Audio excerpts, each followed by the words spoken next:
nice to see you in person for the first time.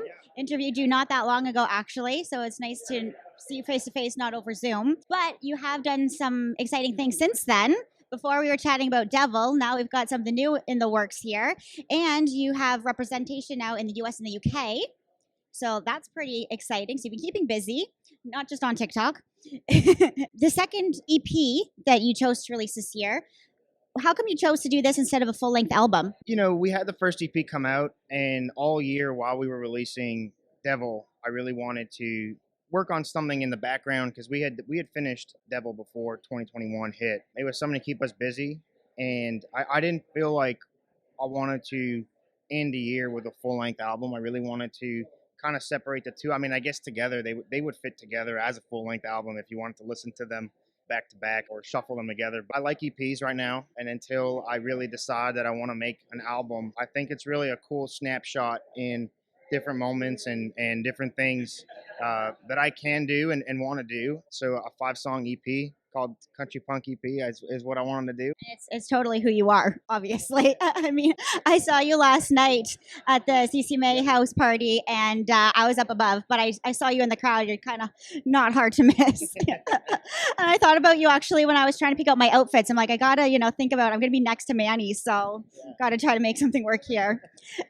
So between Devil and Country Punk, what would you say are the similarities and the differences?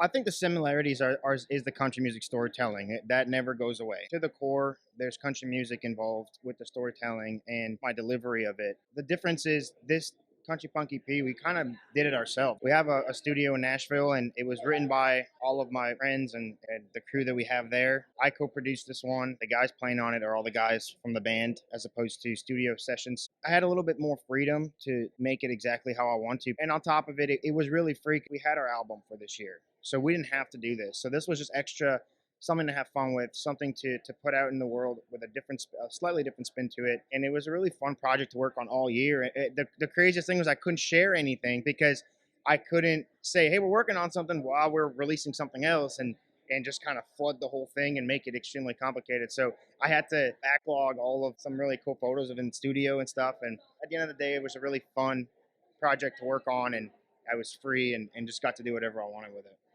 Yeah, I think that might be hard to have songs in like your back pocket and not be able to share them. But now, at least with EPs, you don't have to wait and put out 20 songs at once, and then that goes once a year, and then maybe wait a year or two for the second one. There's a lot more freedom now in the industry, and it keeps fans on their toes and excited. And with social media, you can pump out whatever you like and put little feelers out on TikTok and see how people react to that. You put out Doing Fine, followed by Too Bad So Sad. How come you chose those ones? I guess if anyone needed an explanation of what country punk is, that's the best song. I think that and Train go hand in hand. So I really thought that was kind of the perfect example. I love throwing curveballs, so a song like Too Bad So Sad is exactly what I wanted to follow that up with. I fell in love with the song right away.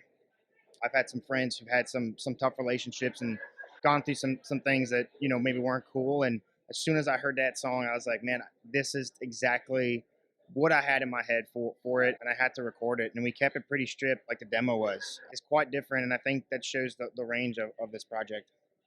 Yeah, and I love the creativity behind the promotional photos, the tattoos above your eyebrows, so on brand for you with new ink.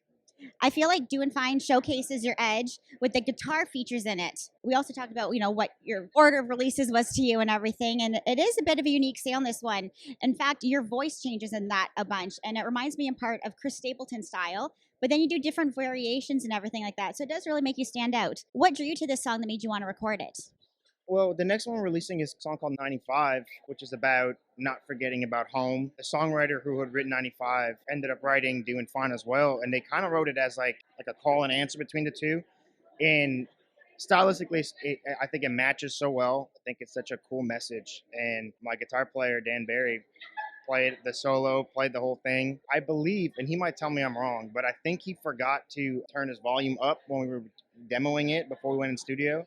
And so it was just bass, and then drums came in, and we're like, let's just keep going like this.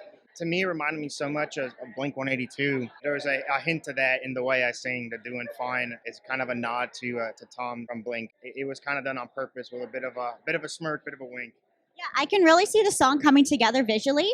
Do you have any plans to put a visual element to it?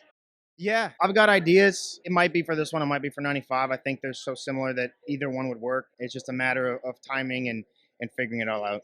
And before I let you go, some big news is you're going on tour with Dallas Smith. How long have you been keeping that in your back pocket for? That's a hard thing to keep quiet about. It really is. I think I knew June or July was the initial kind of conversation about it. And I mean, the answer is yes on my end, whatever it is, whether it's, two songs or, a set at the beginning or whatever it is. So my answer is yes, because I love Dallas Smith. When I got the call, it was 8 p.m. on a Monday. And I'm like, my manager never calls me at this time. So it's either really, really good or really, really bad. I don't know what's happening. And, getting to see a lot of the artists this weekend that we're going to be on the road with is super cool. So I can't wait. It was hard to keep quiet, but